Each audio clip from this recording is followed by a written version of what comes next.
Hey guys, this is Mr. B, and here we got the beauty barber, Naomi Martinez. Welcome to DFW Boss Talk. This is another episode. We'd like to welcome her to our podcast. So, this is a new podcast, so we're doing our thing. Well, thank you for coming out. I met Miss Martinez at our SMP class in March of last year. How was your experience with that? Did you like it? Yeah, it was dope. It was very informative. I think it was well worth my money, and it was everything I needed in order to start that new service and in order to be successful with that service. So it was everything I needed to take off with it. That sounds So good. yeah, I really liked it, and thank you for having me. I'm excited to be here. Yeah.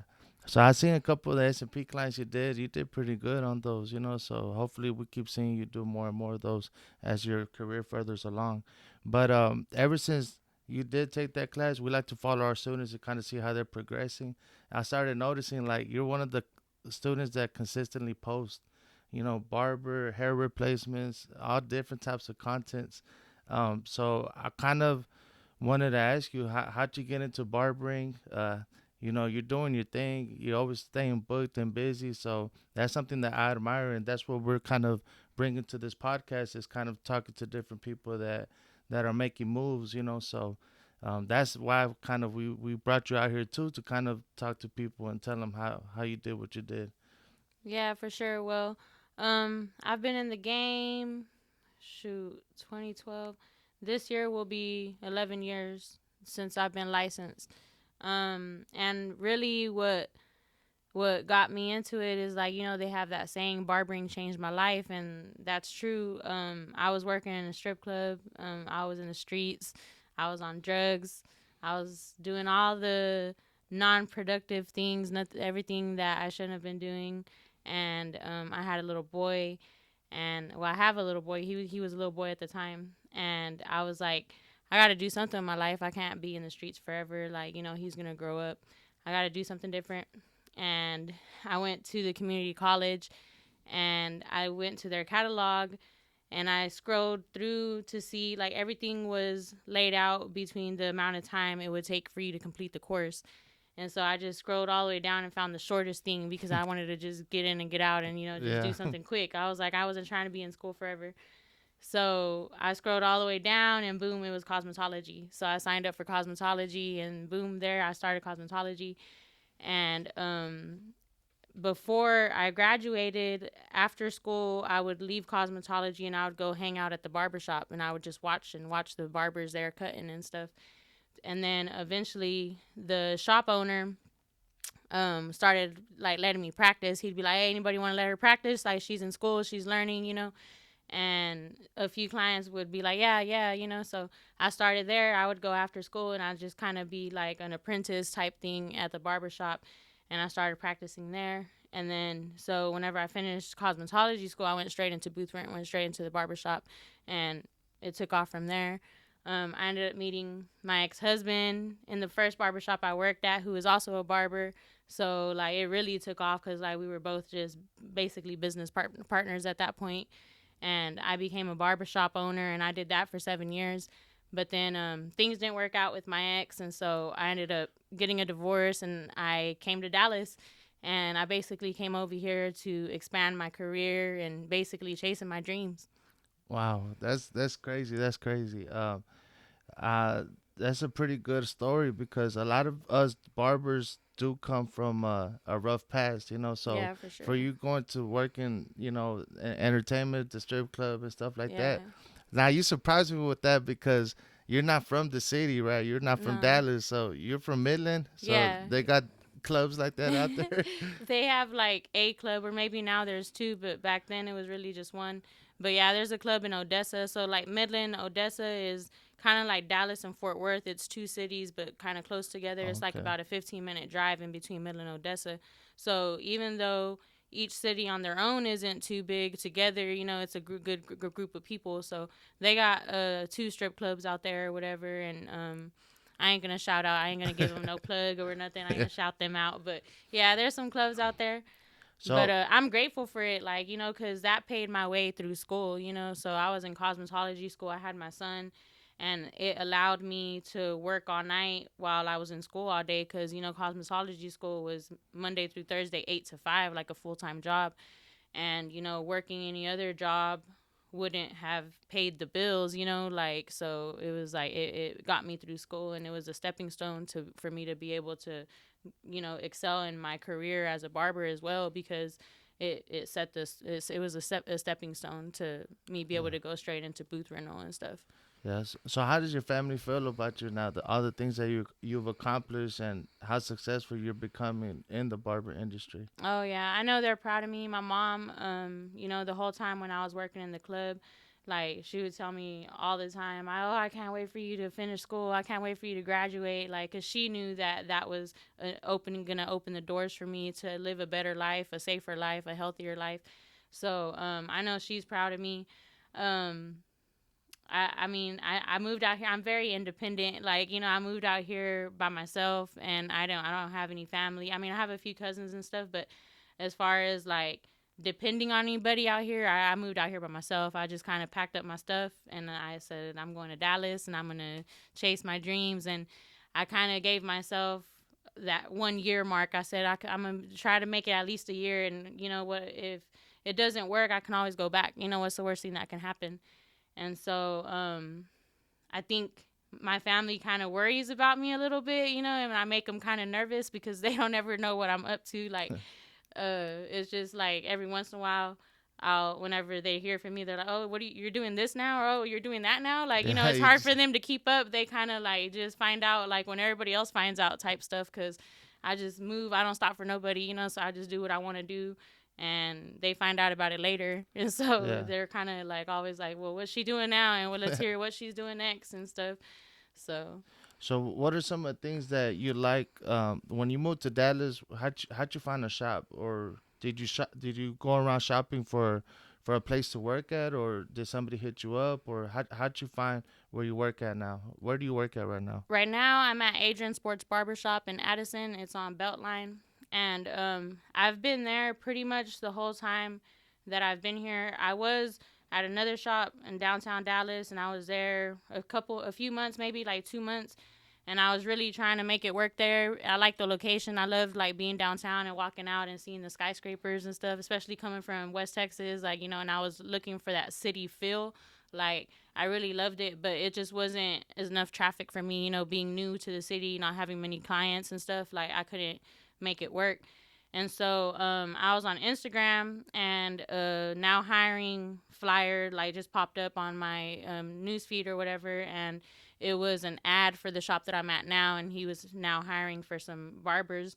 So I messaged him, and he actually has two shops, and so he was like, "Yeah, I have a station at each shop." He was like, "Go check them out, see what you think, and you can start wherever you want." And so I went and checked out his first shop, which is in a mall, and I was just like, I don't know about like, cause it looked like a lot of barbers, like it looked like a lot of barbers, and I was like, like it looked kind of crowded, like, and it just kind of gave me anxiety, like, and it just looked kind of crowded, so I was like, nah. And then I went to the Addison shop, and when I walked in, what I noticed right away is that it was full of barbers, and all the barbers were busy. They were all cutting, and so I was like, oh, okay, like it's popping over here, and then um, after talking to the manager at the time, he, told me that, everybody there was pretty much booked, that they had their own clientele, and they basically worked off appointments only. He was like, so whatever walk-ins come in, that's all like you can eat off it. And so based off my experience and knowing what it's like in the barbershop, and knowing that you got to be there and, sit there and, catch the walk-ins. And Yeah. if you do that, like you'll build and you'll Yeah. get there. I was like, man, cool. Like I can do that here. Like, I can eat off the walk-ins, and basically it would only be me. And so at the mall barbershop, I knew it was a new shop, and like there was gonna be a lot of people kind of fighting for walk-ins, So um, I was kind of like, nah, I'm gonna start over here, and so that's what I did. And that's where I ended up learning the hair units from, is the shop owner, Adrian. Shout out Adrian. He's the one who taught me the hair units. And so like I didn't even know that he did hair units or anything. Like I said, I had just seen the flyer, and actually I had seen the flyer, and I had went and I clicked on the business page, and one of the first things I saw was a video where they were like literally playing like football in the shop, where they were like two dudes where they line up and then go at each other. Yeah.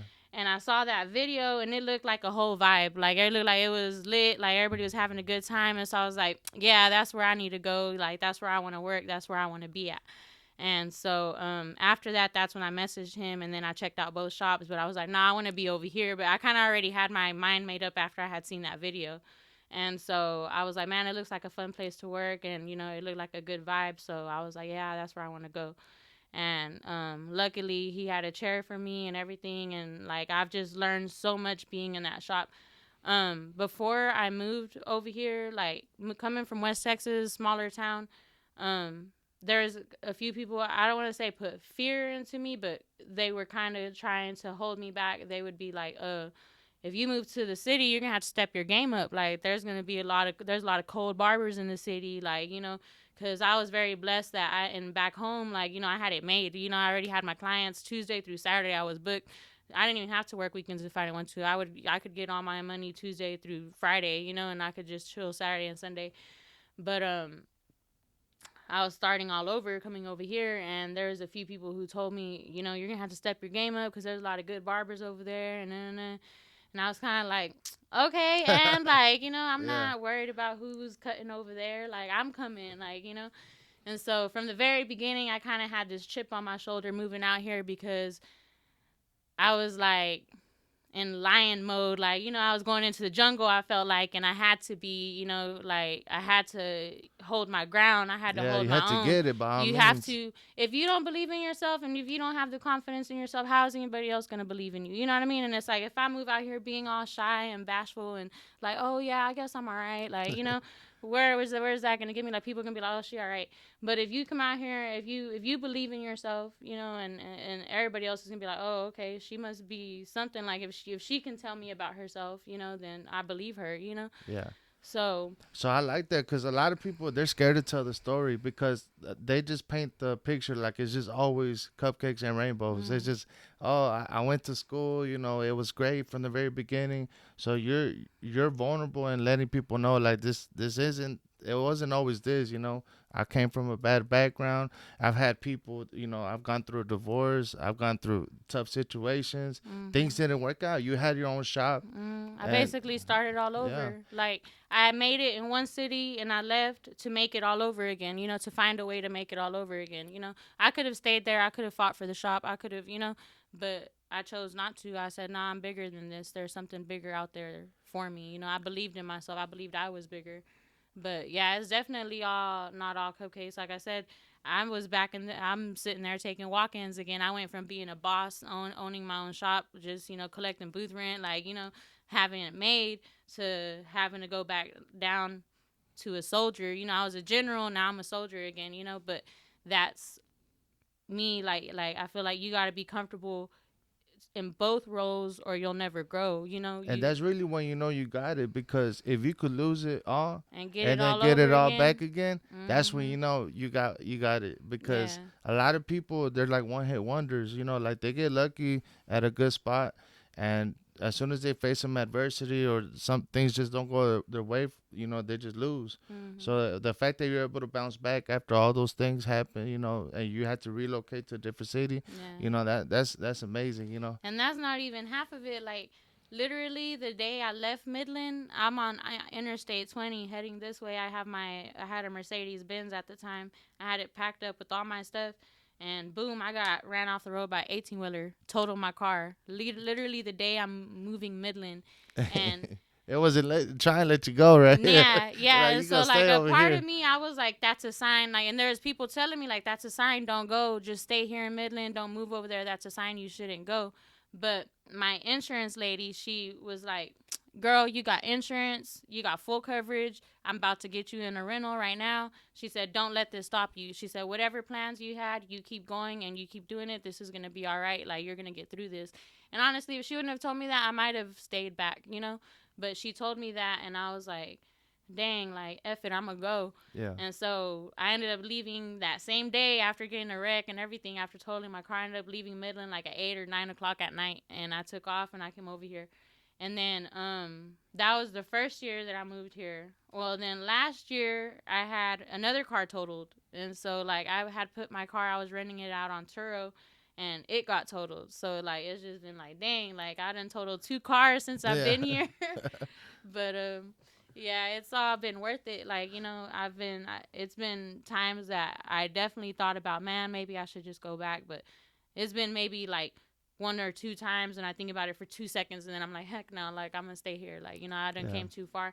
I look at everything I'm doing now, like, and I'm doing now stuff here that I wasn't doing in Midland, that I wouldn't be able to do in Midland, like S&P. I probably would have Yeah. never taken your class if I wasn't already here in this area to take it. So you do S&P haircuts. Those Haircuts. haircuts are fire too. Like you Thank got you. them blurry blends. So you do S&P haircuts, hair replacement units. Hair replacement What don't you units, and do? then I do braids. Braids I too? do retwist locks. Like, I'm barely starting on the retwist and the locks. I'm not all that experienced yet, but yeah, I can braid. I do retwist.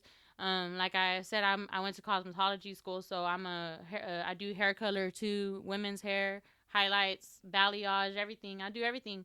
Um, One of the things that stuck with me when I was in cosmetology school, my instructor told us, um, don't leave no money on the table by you limiting yourself to just only women's hair or only men's hair or only hair color or only haircuts. Like, by you limiting your service, you're limiting your pockets. And he was like, think about it, like, if a family comes in, why not perm the grandma, cut the dad, hair color the mom, and cut the kids hair? Like, why not Yeah, get all their money for instead of just sure. the mom's money? And when he said that, like, that just really stuck with me. Like, and so ever since I graduated, like, I've prided myself on that, on being a well-rounded barber. Like, that's one of the hashtags I always use, is well-rounded, because I pride myself in being able to do it all. So speaking of hashtag social media, so you're kind of at the same tenure as myself. I've been cutting for almost 12 years as well, and you've seen kind of the transformation of back then. There wasn't a lot of social media. It was a lot Mm-mm. of word of mouth Yeah. and kind of putting yourself out there, passing out business Yeah. cards. So I've seen that people from our generation have been able to transition very well and Mm-hmm. seamlessly to the social media wave, and you seem like one of those. Is it something to do with your personality, or you're just outgoing like that? Has that helped you with social media, or it's just your drive and your motivation? I think it's both. I think it has a lot to do with the personality, because a lot of people aren't as comfortable putting themselves out there, and because when you put yourself out there, you're vulnerable. You're vulnerable to, not everybody's gonna like your haircut. You might get bad, nasty comments. Shoot, this day and age, like, you could go viral for all the wrong reasons. Like, you know what I Yeah, mean? They might share it because your edge up is crooked, or So I think a lot of people, like, they just don't have that outgoing personality, or they just don't. They're more private. They don't want to put themselves out there. And me, from the beginning, like, I guess my childhood and the way I was raised. I was raised in church, and so I was always raised giving our testimonies, and always taught to speak on what God has done for you, and the goodness of what your blessings are and where they come from. So from a young age, I've never been ashamed to speak of what I've been through. Like, me being in the strip club, and being in the streets and all that I've had to go through. Like, I'm not ashamed of it, because it's a testimony. It was a test that became a testimony. And so there's some people who aren't as transparent. They are more low key. They don't want everybody in their business. And for me, from the beginning, that is always it being a testimony. But also, this is gonna sound funny, but you've watched 8 Mile, right? Eminem, Eight yeah, Mile. yeah, Okay, well, on the part where they're freestyling, and he had got whooped in the freestyle before, like the battle before that, like, he had froze or whatever. But then he comes up to the next battle, and he basically tells on himself, and he, like, puts his dirty laundry out there, and says that he lives in a trailer park, that his mom is this.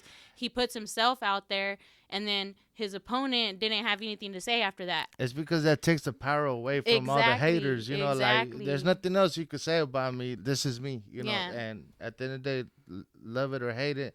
You know, I'm not afraid to be vulnerable. You know, so that's cool that you're exactly. like that too. You know, Yeah, sometimes it's like, whoa, like you just putting it all out there. yeah, What yeah. kind of reactions do you get from people when? Like at first, people would be like, "Girl, don't be putting all your business out there on Facebook." Like, they would be like, "Don't do that." Like, but I would be like, "I don't care. I ain't got nothing to hide." Like, it is what it is, and it was because of that movie, because that moment, I it clicked in my head that I was like, like you said, if I take that power away from them, then what they gonna say? Like, I done said it, I done did it, I done accept it, I done owned it. So now they have nothing left to do but respect it, really. Like, because it is what it is. Like, Yeah, so, but I think a lot of more people. I think a lot of it comes down to confidence too. Like, you have to have the confidence to own your dirty laundry, to own your past, to own everything that isn't always yeah. dandelions and butterflies. Yeah,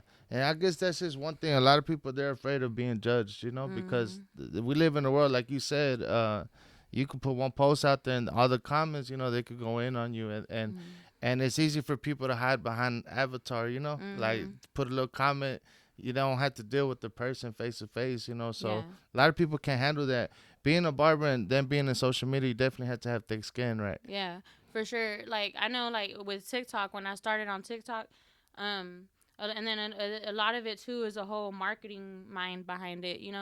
When I started on TikTok, I was doing all the little viral dances and stuff like that, and I was getting backlash. People were like, "Girl, you 30 something years old. You need to go take care of your kids. You shouldn't be on TikTok dancing." Like, they would judge me for it. But see, my mindset was like, I need to get this page Hey, sometimes they going. be firing us up, right? On there, Yeah, like, make go sit yeah. down. Like, go sit down somewhere.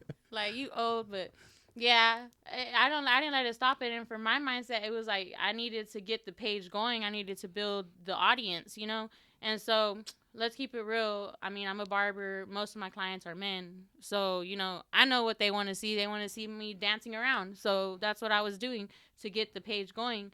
Now you go to my page, there's nothing but bald heads, and it's all my work.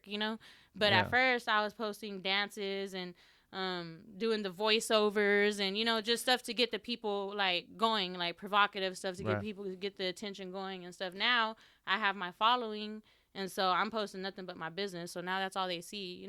There was even the short blonde haired lady on Shark Tank. I don't remember her name, but they were talking about her. There was an interview I watched of her the other day, and they were like, "You have this whole other personality on TikTok," because she's the same way on TikTok. She's doing the dances and the voiceovers, and they're like, "You look so serious on Shark Tank. Like, we didn't know this side of you."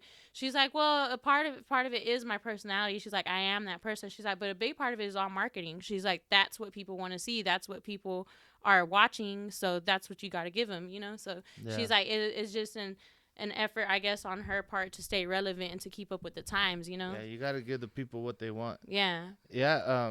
Like for the longest, I wasn't on Instagram, and then they kept telling me you gotta be on Instagram, you know, in order for you to promote your business.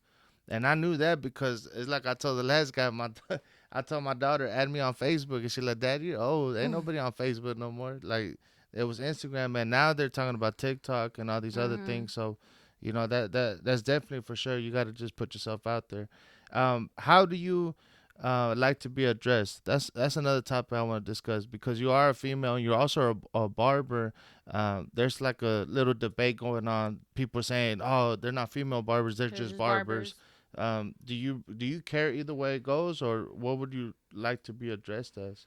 I don't care, and I honestly like being a female barber because I just feel that is a little bit more power for like a female barber because um it is rare, you know what I mean, for there to be females in this profession.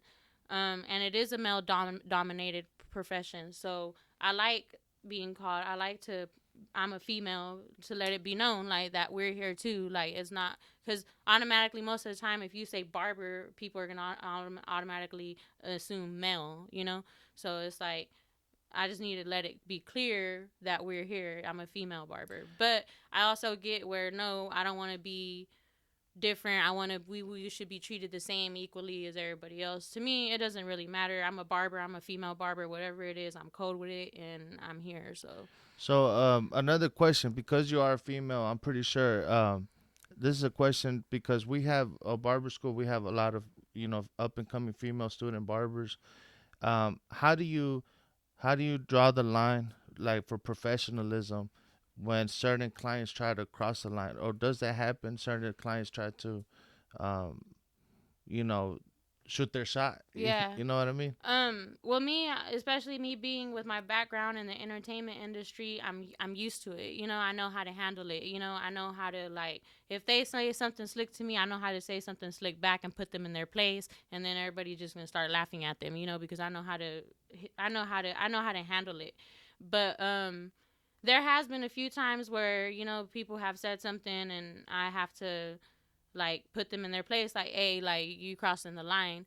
But a lot of it just comes with standing your ground, and if something makes you uncomfortable, you have to let them know, because sometimes people might not even know that they're making you uncomfortable, or might not even know, and it's like you gotta You gotta address it. address it. Yeah.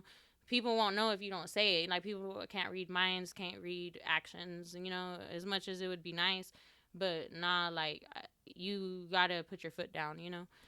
All right. Now, But it is like kind of a double standard. Like, some people think, like that maybe I'm successful or I have clients just because I'm a female, or just because you're cute, or but so it makes it kind of harder, I feel like, sometimes as a female to prove your work. now you're actually getting clients because of your skills, not because of something else, right? So, Yeah. now because I seen your skills and you actually code with the clips, like, what is your go-to clippers? That's why I always like to ask people that are really good at cutting hair. So, with me, I don't stick to nothing specific. I'm not loyal to a certain brand or anything like that. Right now I'm using the Gammas. I love the Gammas. They're lightweight, and I feel like they fade pretty good. I like them mostly because they're lightweight, because that's a big factor for me in clippers, is I don't want them to be too heavy, because I mean, we're in here in this for the longevity. We got to take care of our bodies. So I like lightweight clippers. So right now I'm using the Gammas to fade. I use the Austers, the Titaniums. I think it just depends, what I'm doing with them. I like those to cut bulk down, like if I'm cutting a lot of hair off at one time, or just to even all over or whatever. If I need to just cut a lot of hair down, I'll use those Austers. To fade, I'm using the Gammas, and then the trimmers. Right now, I'm using the Babyliss. I don't know which ones they are, but I'm using some Babyliss ones. Um, The Gold FX probably. yeah, Yeah, that's those what I'm those using. yeah, No, no, those no, are the hitters. Boost. I'm Oh, using the the Boost, Boost. and I like the Boost. The Yeah, the Boost Boosts are hit. good too. Those came straight out the box hitting, so I really like those. And that's pretty much all I'm using. And I've been using those same clippers. That's another thing.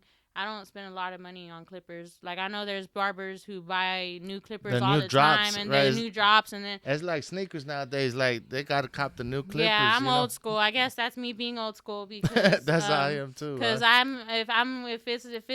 it's not broke, don't fix it. Like, Yeah, if they're working fine, I don't need. Why am I gonna go spend money on other clippers whenever these are doing what I need them to do? So exactly. Yeah. So that's pretty cool. I'm happy that you're successful. I'm happy that you're in Dallas. And you always been supportive when you came to the school to show us the demonstration. I'm sorry I couldn't be there. I was in Fort Worth, but how was that? it was cool. It was honestly what I came out here for. Like, I said, I'm from Midland, and I came out here chasing my dreams and trying to expand my career.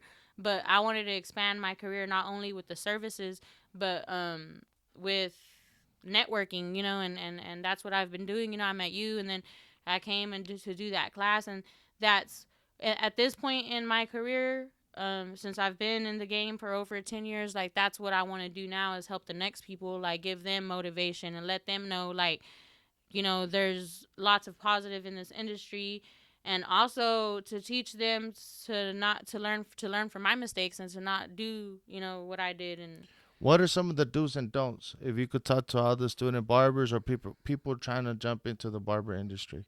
um don't wait, like we talked about the social media and it being a personality.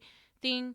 But man, social media can open the doors. Like that's how I find a lot of my opportunities. That's how a lot of clients find me. Social media is everything. Like you have to come out of that shell. So don't wait to get your social media presence up. Like um, I just hope that the like rest of your future is just bigger and bigger and better things, you know. for So, sure. what do you see? What do you envision yourself for the next 5 years? Honestly, in addition to my barbering career, I'm also a paralegal.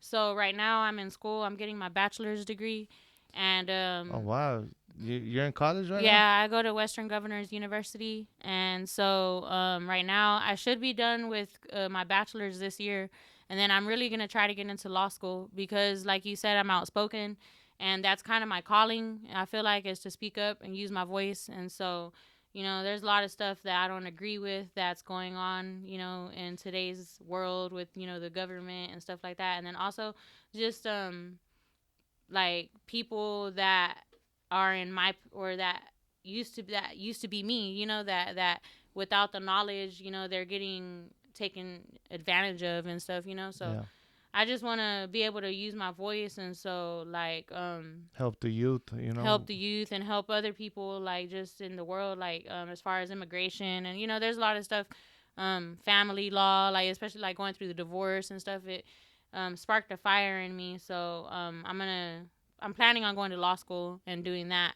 But who knows, like I'm not in control. I can want as much as I want, but at the end of the day, it's God's plan, and Yeah, whatever He wants me to do and wherever He wants me to be, then that's what I'm gonna do. But my calling is to help people, and I feel like I can do more outside of just barbering. Like I feel like I can do more. So yeah, yeah. I feel like I don't want to say I've reached like my peak with barbering, but I'm kind of like onto some other stuff now. Yeah, just like you were adding all the different services, now you can add different sources of income, and Yeah, then also different things that you could do to help others. yeah. So that's a good thing. Well, thank you, Naomi. Where can they follow you at? The Beauty The Beauty Barber. Barber, yeah, it's THA_Beauty Barber, and on Facebook it's the THE Beauty Barber. And those are my only pages. Yeah, I don't have a personal Instagram or anything. All right. So Yeah, make sure y'all follow. Thank you once again for coming thank you out. for having me. All I'm right. glad for giving me the platform to tell my story. I Yes, ma'am. appreciate you. All right.